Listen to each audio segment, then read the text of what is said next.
Êxodo capítulo 1.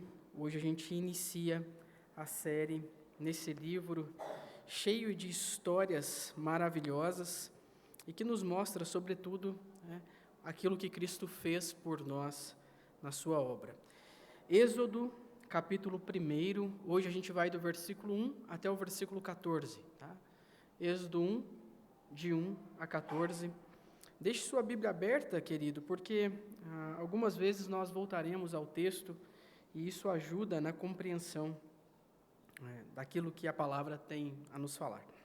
Êxodo 1, de 1 a 14, acompanhe com fé e com atenção a leitura da palavra de Deus.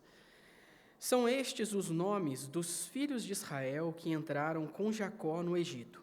Cada um entrou com a sua família: Ruben, Simeão, Levi e Judá, Issacar, Zebulon e Benjamim, Dan, Naftali, Gade e Aser. Todas as pessoas, pois, que descenderam de Jacó foram 70. José, porém, estava no Egito. Faleceu José e todos os seus irmãos e toda aquela geração. Mas os filhos de Israel foram fecundos e aumentaram muito e se multiplicaram e grandemente se fortaleceram, de maneira que a terra se encheu deles. Entre mentes, se levantou um novo rei sobre o Egito, que não conhecera a José. Ele disse ao seu povo: Eis que o povo dos filhos de Israel é mais numeroso e mais forte do que nós. Eia, usemos de astúcia para com ele, para que não se multiplique e seja o caso que, vindo a guerra, ele se ajunte com os nossos inimigos, peleje contra nós e saia da terra. E os egípcios puseram sobre eles feitores de obras para os afligirem com as suas cargas. E os israelitas edificaram a Faraó as cidades celeiros, Pitom e Ramsés. Mas quanto mais os afligiam, tanto mais se multiplicavam e tanto mais se espalhavam, de maneira que se inquietavam por causa dos filhos de Israel. Então, os egípcios, com tirania, faziam servir os filhos de Israel, e lhes fizeram amargar a vida com dura servidão, em barro e em tijolos, e com todo o trabalho no campo, com todo o serviço em que na tirania os serviam. Vamos orar, queridos, mais uma vez? Senhor, nós estamos diante da Tua palavra, viva, poderosa, eficaz, para atingir o fundo do nosso coração, discernir as nossas crenças mais profundas e mostrar, Pai, para nós o que há de errado no nosso coração. E é isso que nós te pedimos nessa noite, que através da exposição da Tua palavra nós sejamos edificados, que nós tenhamos o nosso coração aquecido nessa noite, Senhor, pela Tua palavra, e que ela nos traga esperança, paz, amor, alegria em quem o nosso Senhor Jesus é e naquilo que Ele fez em nosso lugar, Pai. Esse é o nosso desejo, é a oração que humildemente fazemos no nome do Senhor Jesus. Amém. Queridos, como hoje é o início da nossa série em Êxodo, é importante a gente olhar para alguns temas do livro e também um pouco para o seu contexto histórico, literário e teológico. Tá? Em primeiro lugar, eu acho que a gente deve ressaltar uma coisa que talvez você já saiba, a respeito da autoria do livro de Êxodo. Né? Não há grandes objeções ao fato de que Moisés é o autor dos 5 primeiros livros da Bíblia, ou seja, incluindo, obviamente, o livro do Êxodo. E não somente a tradição rabínica, tá? Eu digo não somente aqueles estudiosos do Antigo Testamento que atribuíram a Moisés a autoria de Êxodo, mas o próprio Senhor Jesus Cristo fez isso. Há algumas passagens nos evangelhos em que Jesus está discutindo com alguns opositores e ele cita o livro de Êxodo, o livro de Gênesis e outros livros, fazendo referência a Moisés, como se Moisés fosse, de fato foi, o autor desses livros. Então, a gente não tem muitas dificuldades em relação a isso. E isso ajuda a gente a entender uma coisa importante também, que Êxodo é a continuação da história do povo de Deus, que se iniciou, que começou a ser contada no livro de Gênesis. Então, você se lembra, Gênesis capítulo 12, quando Moisés escreveu o chamado de Abraão. Deus diz assim: sai da tua terra, da tua parentela e da casa de teu pai, e vai para a terra que te mostrarei. De ti farei uma grande nação, e te abençoarei, e te engrandecerei o nome. O que Deus promete basicamente aqui para Abraão? Uma terra e um povo muito grande, um povo numeroso, que não poderia ser contado, e também um lugar para esse povo. Então, o livro de Êxodo nos mostra como Deus começou a cumprir essa promessa, mesmo estando Israel num contexto desfavorável, como de fato a gente viu que estava. E aqui, queridos, tem um detalhe muito interessante, porque as nossas traduções muitas vezes omitem alguns detalhes do texto, mas o texto hebraico começa com um E.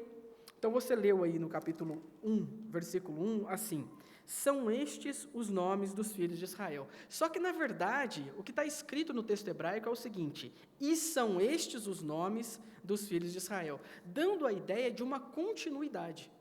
É como se Moisés estivesse dizendo: olha, a história que eu vou continuar contando para você tem tudo a ver com a história que eu acabei de contar no livro de Gênesis.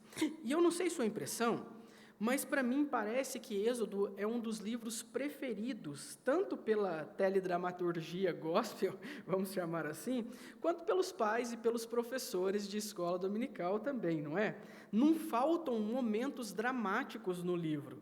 Por exemplo, uma princesa, um dia, tomando banho num riacho, encontra um bebê dentro de um cesto e decide adotá-lo.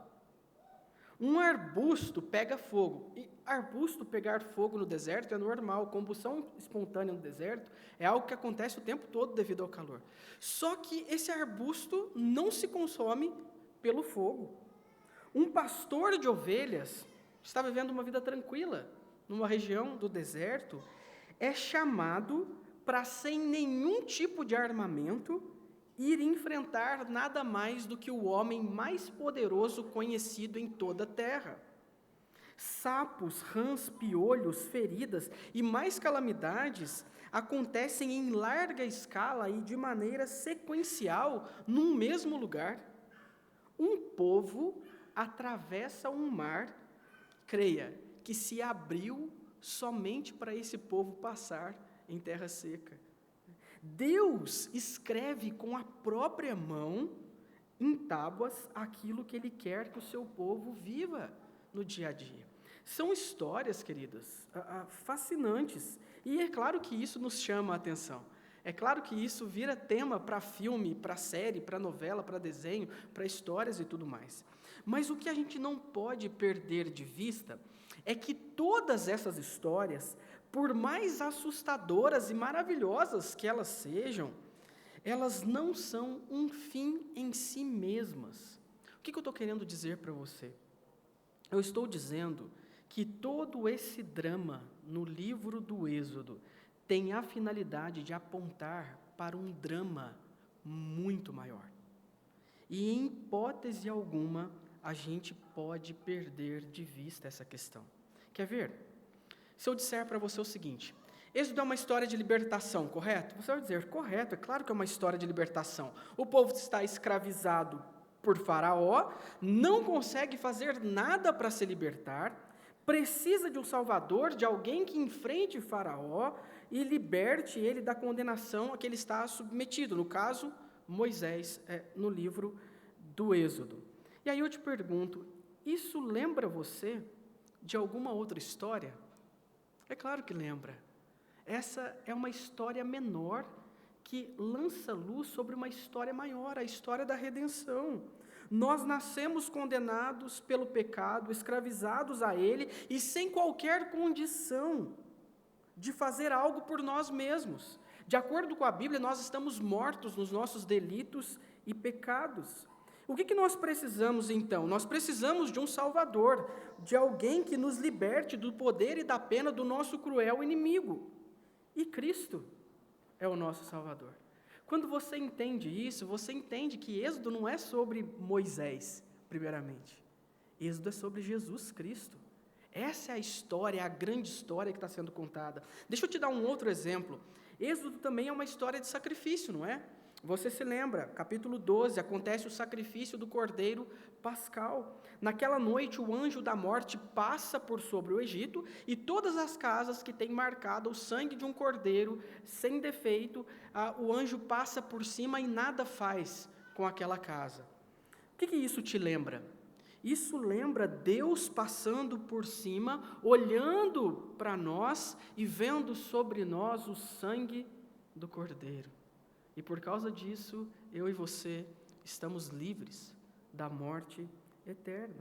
Qual que é o meu ponto aqui, queridos? Ao longo desses meses não, tá? Porque eu tenho certeza que essa série vai durar anos.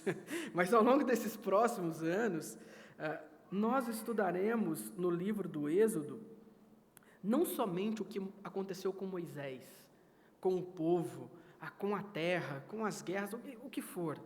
A gente vai entender o que Cristo fez por nós. Como eu disse, Êxodo não é apenas sobre Moisés, um povo, milagres. Em resumo, tá, queridos, eu queria que você guardasse isso. O livro de Êxodo é a história do Deus que liberta o seu povo da escravidão para uma vida de adoração. Esse é o resumo do livro do Êxodo. E hoje a gente começa a ver isso nessa primeira exposição. Eu quero considerar com você aqui nessa noite 3 coisas, tá? Primeira, Deus cumpre as suas promessas. Segunda coisa, o mundo se opõe ao povo de Deus. E a terceira coisa é que Deus usa até mesmo a oposição para cumprir todos os seus planos. Então, a primeira coisa que a gente vai ver, Deus cumpre as suas promessas, está aí do versículo 1 até o versículo 7. Queridos, como eu disse, Moisés, ele continua contando para a gente a história que ele terminou no livro de Gênesis.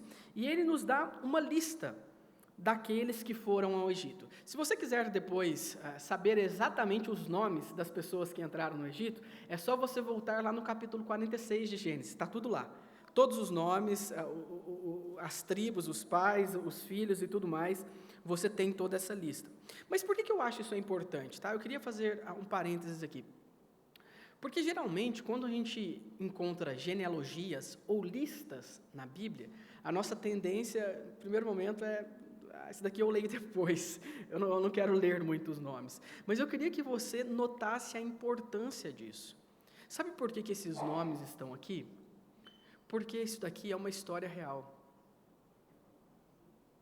Não é uma história com um simbolismo espiritual para a sua vida, não é somente isso.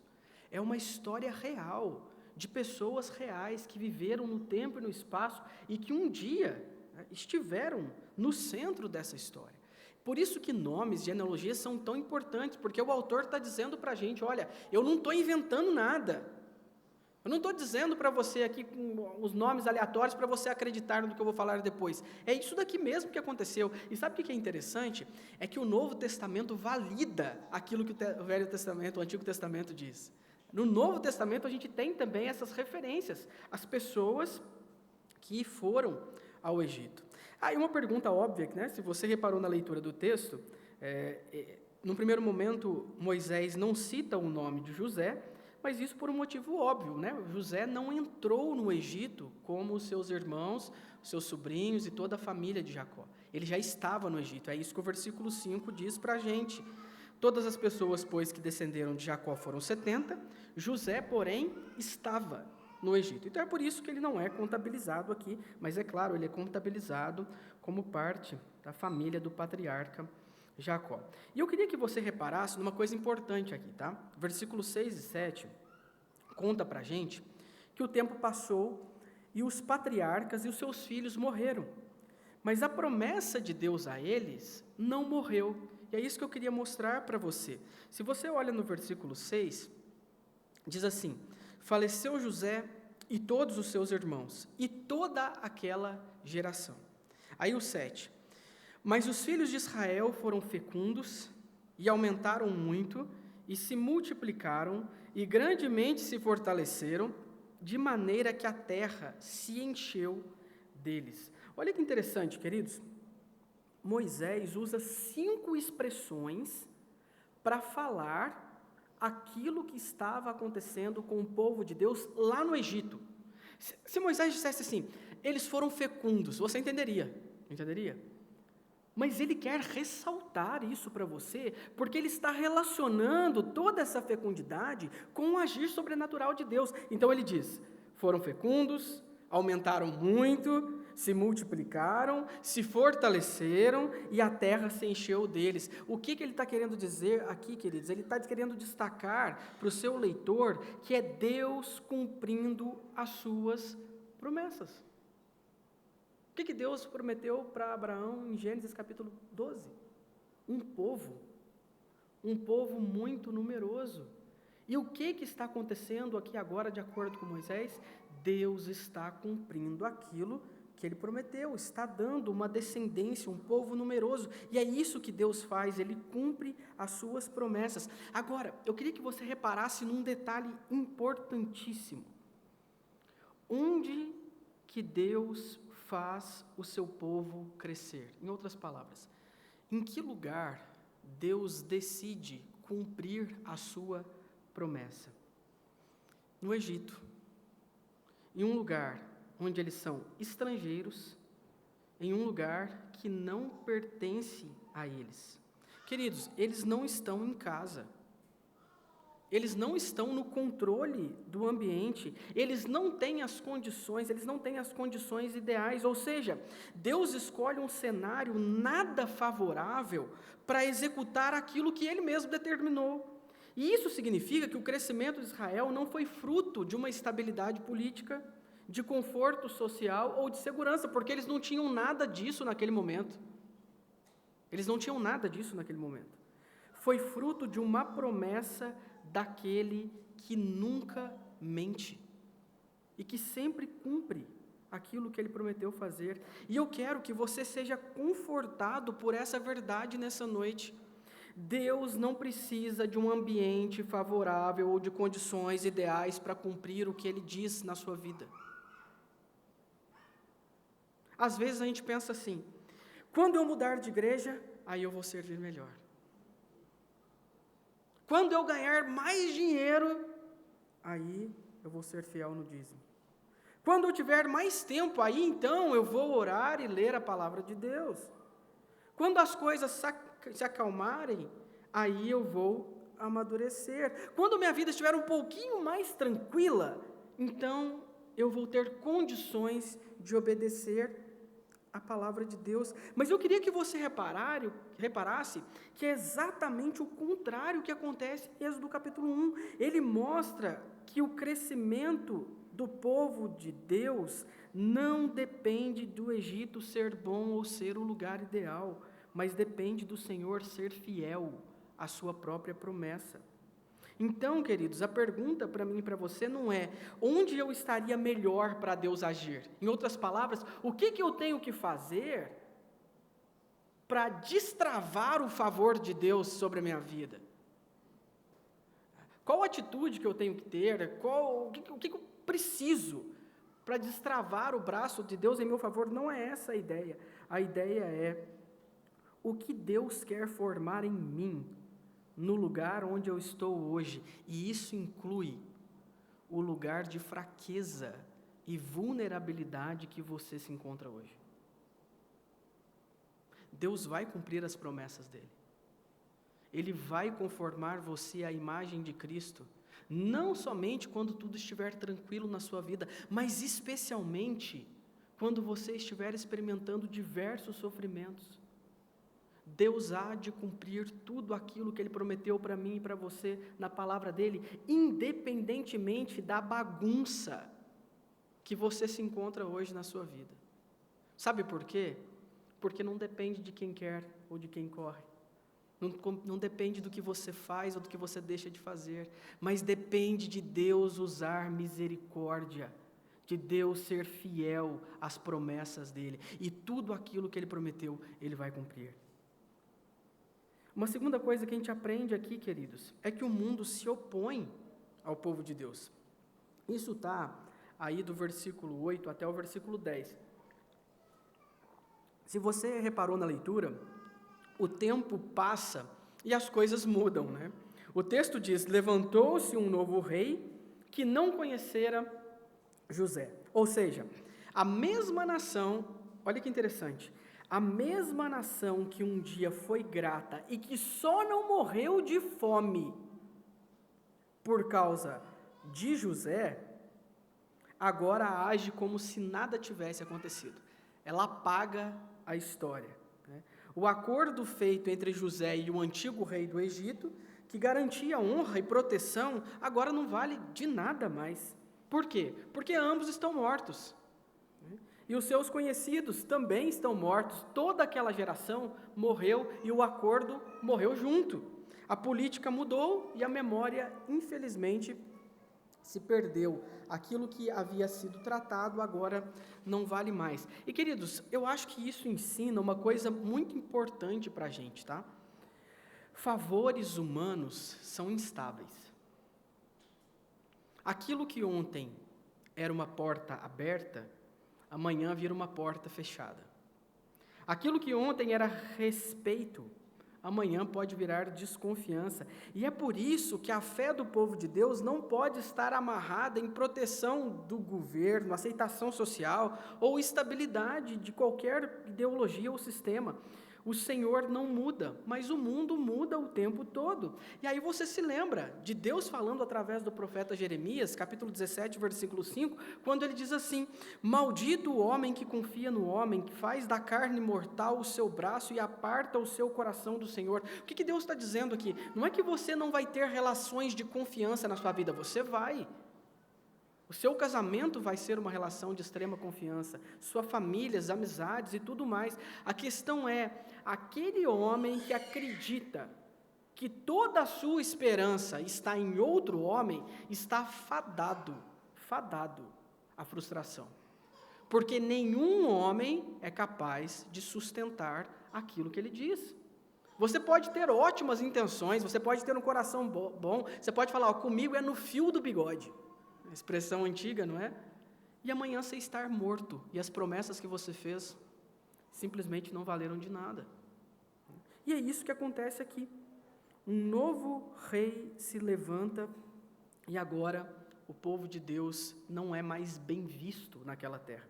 E eu queria que você reparasse num ponto central aqui, no versículo 11, tá? O versículo 11 diz assim para a gente: e os egípcios puseram sobre eles feitores de obras, para os afligirem com suas cargas. E os israelitas edificaram a Faraó as cidades celeiros de Pitom e Ramsés. Olha que interessante. O povo de Deus está crescendo, está sendo fecundo, está se multiplicando, e a Bíblia claramente chama isso de bênção. Isso, a Bíblia diz, você sabe, que filhos são herança do Senhor, bênção de Deus para o seu povo, mas o novo rei chama isso de ameaça. Deus está cumprindo promessas, famílias crescendo, filhos nascendo, o povo se multiplicando, mas Faraó olha para a mesma realidade e diz: isso é perigoso, isso é risco, isso é uma ameaça para nós. E eu queria que você percebesse a perversidade disso, porque Faraó não nega o fato, ele muda o significado das coisas. Ele pega aquilo que é bom e transforma isso em uma coisa ruim, em medo. E eu, queridos, a gente precisa falar sobre isso. Isso é um retrato preciso da cultura secular. Deturpar e destruir aquilo que Deus diz que é bom. Isso aparece de formas concretas em vários lugares da nossa sociedade. Pensa, Deus diz que filhos são herança, que família é bênção de Deus para nós. Mas a cultura secular diz que os filhos são um peso, que eles podem atrapalhar a sua vida, que eles podem atrapalhar a sua carreira, que eles podem, de alguma forma, destruir, em relação às mulheres, o seu corpo, o seu senso estético. Deus apresenta o casamento como uma aliança, fidelidade, proteção, mas o espírito do nosso tempo chama isso de prisão. Compromisso sufoca, fidelidade é perda, pureza é bobagem e coisas do tipo. Deus diz que existem autoridades que Ele mesmo instituiu como um instrumento de cuidado e para o estabelecimento da ordem. Mas a cultura secular diz que qualquer limite é opressão e que qualquer autoridade é automaticamente suspeita. Qual que é o meu ponto aqui para você? Eu queria que você não se assustasse. O mundo muda, os poderosos mudam, os acordos também mudam, e aquilo que Deus chama de bom, o mundo vai tentar chamar de perigoso. E, queridos, eu tenho a impressão de que muitas vezes nós ouvimos mais o que a cultura secular diz do que aquilo que Deus diz. Olha que interessante, o chamado bíblico para mim e para você nessa noite não é interpretar a realidade pelo medo de Faraó, mas interpretar a realidade pela promessa de Deus. Em outras palavras, é Deus quem diz o que as coisas são. Não a mídia, não o influencer, não a novela, não a música, não o filme. É Deus quem diz o que as coisas são. E se Deus diz que as coisas são o que elas são, nós devemos ouvir o que Deus diz e não o que a cultura secular está dizendo. Para que importa para a gente é o que Deus diz. Por fim, queridos, a gente aprende aqui nesse texto que Deus usa até mesmo a oposição para cumprir os seus planos. Isso está aí do versículo 11 ao 14. Como eu disse a vocês, eles sentem medo pelo crescimento do povo de Deus, e o medo faz com que os egípcios coloquem sobre os israelitas mais peso e mais opressão. Então o texto mostra que o Egito não ficou só no discurso, partiu para a prática. Colocou feitores que seriam capatazes para obrigar o povo a trabalhar, impôs cargas, forçou o trabalho, amargurou a vida do povo de Deus. E, queridos, a intenção aqui é bastante clara, e eu acho que você percebeu isso. A ideia de Faraó não é produzir mais tijolo. Não é isso que está em jogo aqui. É tentar desgastar, desanimar, reduzir, matar o futuro aos poucos. E aqui tem um paralelo que o próprio texto mostra para a gente. Quanto mais o sofrimento aumenta, mais Deus mostra que a sua promessa não depende de conforto. Deus não depende de condições ideais para cumprir aquilo que Ele diz. O Egito tenta usar o sofrimento como um instrumento de esterilidade. E Deus usa a mesma pressão como um cenário para mostrar a sua fidelidade. A lógica do opressor é: se eu apertar, eles param, né? Mas Deus tem uma outra lógica.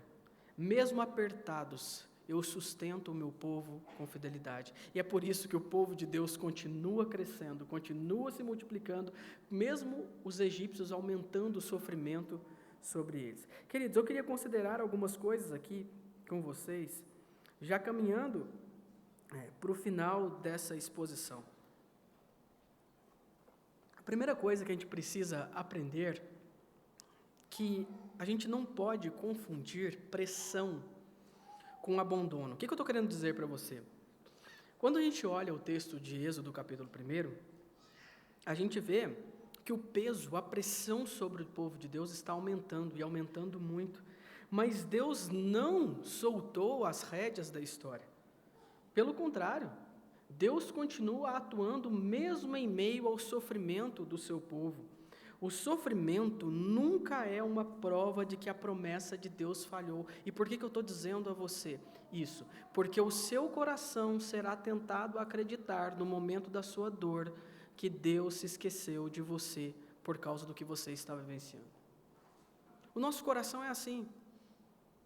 É só a gente passar por alguns momentos de dor e de sofrimento que a gente já começa a questionar a bondade de Deus, a fidelidade de Deus, a sabedoria de Deus, o poder de Deus em lidar com a nossa situação. A nossa tendência natural é essa, mas eu queria que você se lembrasse, o sofrimento não é prova de que a promessa de Deus falhou. E você sabe disso porque você sabe o restante desse livro. Você sabe o que Deus irá fazer, mesmo em meio ao sofrimento e à dor do seu povo. Uma outra coisa muito importante para a gente é que, por mais que o mundo, as aflições, as hostilidades tentem nos destruir, Mesmo a gente experimentando essas dores, Deus nos sustenta, nos preservando, né? A mesma circunstância que o opressor, aqui no caso o Faraó, tenta usar para quebrar o povo de Deus, Deus usa para manter vivo aquilo que Ele prometeu. E aqui tem algo interessantíssimo, querido, sobre a providência de Deus. Mesmo quando as pessoas fazem aquilo que é claramente contrário à vontade revelada de Deus, ainda assim elas não fazem sem a vontade de Deus. A gente chama isso de providência. Agostinho tinha uma frase espetacular que ele dizia assim: de um modo estranho e inefável, até aquilo que se faz contra a sua vontade não se faz sem a sua vontade. Faraó está fazendo algo que é da vontade de Deus? É claro que não. Ele está destruindo, tentando matar o futuro daquele povo, mas ainda assim isso está debaixo do plano bom, santo e justo de Deus. E, queridos, a gente tem que olhar para a nossa vida dessa maneira. Mesmo os nossos piores sofrimentos, aqueles que são consequências de pecados de outras pessoas contra nós, violências, abusos e coisas do tipo, ainda assim, nada disso fugiu ao controle soberano de Deus sobre a história. E se tem uma coisa que a Bíblia afirma para a gente, é que Deus usa até mesmo as coisas ruins para fins bons, santos e justos. Uma outra coisa, queridos, que a gente precisa aprender, de acordo com esse texto, é aprender a ler a nossa realidade com duas lentes. A maldade do Egito, de Faraó, ela é real, a gente não pode romantizar isso. Faraó está errado, ele está cometendo atos perversos, contrário à vontade de Deus, mas a fidelidade de Deus é maior, por isso a gente não se desespera. Essas duas coisas precisam andar juntas, enxergar a maldade que existe no mundo, sim, e as coisas ruins que acontecem, mas ao mesmo tempo entender que Deus continua governando soberanamente toda a nossa vida.